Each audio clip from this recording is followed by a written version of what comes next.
Shalom, pemirsa yang diberkati Tuhan, bertemu kembali dalam seri pelajaran Sekolah Sabat. Sebelum kita mendengarkan pelajaran Sekolah Sabat kita, mari kita berdoa terlebih dahulu. Bapa yang di sorga, terima kasih ya Tuhan untuk berkat penyertaan Tuhan. Pada hari saat ini kami akan mempelajari pelajaran kami Sekolah Sabat. Biarlah kiranya Tuhan memberikan Roh Kudus-Mu, supaya apa yang akan benarkan bisa menjadi kekuatan kami dan menjadi pedoman dalam kehidupan kami sehari-hari. Terima kasih ya Tuhan, hapus segala dosa kami, dalam Tuhan Yesus kami berdoa, amin. Pelajaran Sekolah Sabat Minggu 16 Juli 2023 dengan judul Pernah Mati dan Ditipu oleh Iblis. Bacalah Efesus 2 ayat 1-10. Kamu dahulu sudah mati karena pelanggaran-pelanggaran dan dosa-dosamu. Kamu hidup di dalamnya karena kamu mengikuti jalan dunia ini, karena kamu menaati penguasa kerajaan angkasa, yaitu roh yang sekarang sedang bekerja di antara orang-orang durhaka. Sebenarnya dahulu kami semua juga terhitung di antara mereka ketika kami hidup di dalam hawa nafsu daging dan menuruti kehendak daging dan pikiran kami yang jahat. Pada dasarnya kami adalah orang-orang yang harus dimurkai sama seperti mereka yang lain.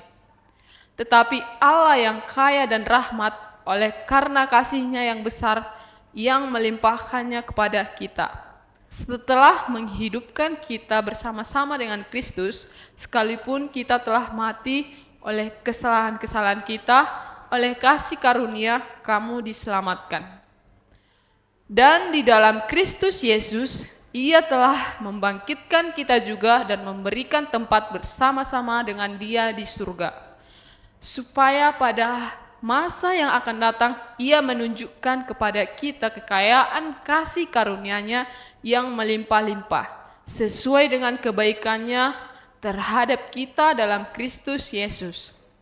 Sebab karena kasih karunia kamu diselamatkan oleh iman. Itu bukan hasil usahamu, tetapi pemberian Allah. Itu bukan hasil pekerjaanmu, jangan ada orang yang memegahkan diri. Karena kita ini buatan Allah, diciptakan dalam Kristus Yesus untuk melakukan pekerjaan baik yang dipersiapkan Allah sebelumnya. Ia mau supaya kita hidup di dalamnya. Apakah gagasan utama yang Paulus berikan kepada kita di sini tentang apa yang telah Yesus lakukan bagi kita? Paulus telah menjelaskan keselamatan yang diberikan kepada orang Kristen. Tertulis Efesus 1 ayat 3-14, ayat 5-23. Dan secara singkat menceritakan kisah umat percaya di Efesus. Tertulis dalam Efesus 1 ayat 13. Dalam Efesus 2 ayat 1-10, Paulus sekarang akan menceritakan kisah pertobatan mereka secara lebih rinci dengan fokus yang lebih pribadi.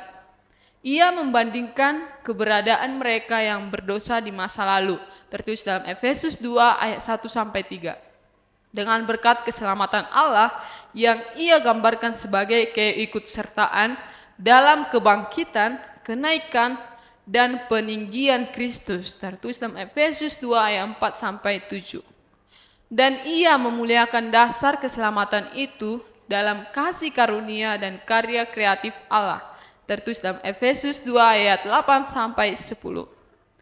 Ketiga bagian dari pasal ini diringkas dengan rapi dalam ungkapan dari Efesus 2 ayat 5. Kita telah mati oleh kesalahan-kesalahan kita. Allah menghidupkan kita bersama-sama dengan Kristus. Oleh kasih karunia kamu diselamatkan. Dalam Efesus 2 ayat 1 dan 2, Paulus menggarisbawahi kenyataan menyedihkan dari keberadaan pembacanya sebelum pertobatan dengan mencatat bahwa mereka telah mati secara rohani, melakukan pelanggaran dan dosa sebagai pola hidup yang mereka biasa, Efesus 2 ayat 1, dan didominasi oleh iblis, Efesus 2 ayat 2.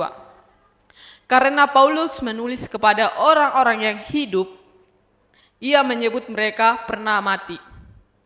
dalam pengertian metaforis atau kiasan dibandingkan Efesus 5 ayat 14. Namun penderitaan mereka sangat nyata dan mengerikan karena mereka pernah terpisah dari Allah, sumber kehidupan. Bandingkan Kolose 2 ayat 13, Roma 5 ayat 17, Roma 6 ayat 23.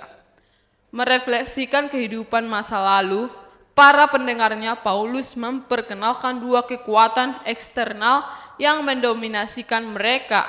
Yang pertama adalah jalan dunia ini, tertulis dalam Efesus 2 ayat 2, kebiasaan dan perilaku dalam masyarakat luas Efesus yang salah membentuk kehidupan manusia menjadi pemberontakan melawan Tuhan.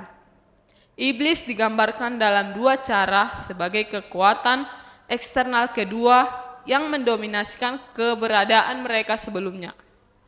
Dia adalah penguasa kerajaan angkasa, tertulis dalam Efesus 2 ayat 2, karena angkasa atau tempat surgawi diidentifikasi sebagai lokasi kekuatan supernatural termasuk yang jahat. Bandingkan dengan Efesus 1 ayat 3, Efesus 3 ayat 10, Efesus 6 ayat 12. Juga dia aktif di bumi karena dia adalah roh yang sekarang bekerja di antara orang-orang durhaka, tertulis dalam Efesus 2 ayat 2. Apakah yang diajarkan ayat-ayat ini tentang realitas pertentangan besar? Pada saat yang sama, bagaimanakah kita dapat memperoleh penghiburan dan harapan dan dalam pengetahuan bahwa Yesus telah menang dan bahwa kita dapat berbagi dalam kemenangannya sekarang? Tuhan memberkati. Mari kita berdoa. Bapa kami yang di surga, terima kasih ya Tuhan untuk firman-Mu, pelajaran sekolah sahabat yang sudah kami pelajari.